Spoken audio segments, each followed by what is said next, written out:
में अमल किया जाना चाहिए। ठीक है, राम राम काका। राम राम। मैं एमए छत्तीसगढ़ी में करा था। कहा नाम है नूनी? अंजनी चंद्रवंशी। कहाँ रही था? रायपुर में। रायपुर में कौन पारा? प्रोफेसर कुत्री पारा। अच्छा, ले बता। वरना एमएम 2013 से शुरू हो रही छत्तीसगढ़ी में करा था ना रविशंकर यूनिवर्सिटी से। हाँ, और हमला जॉब चाहिए 10 साल से ये पढ़ाई हो थे, लेकिन हमला ये रोजगार के अवसर नहीं मिल पाते। मैं तभी अध्ययनरत हूँ, तीसरा सेमेस्टर में हूँ, तो ओखर से हमला थोड़ा से रोजगार पर।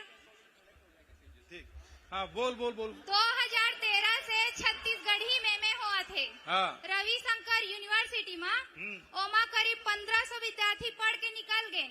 हाँ, तो ओमा हमन पढ़े हन तो हमला थोड़ा सा रोजगार के अवसर मिला। बिल्कुल, बहुत बढ़िया।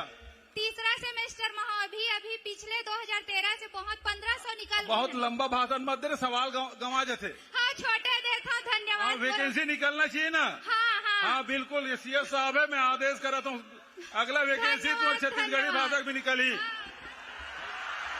ठीक है, हेलो।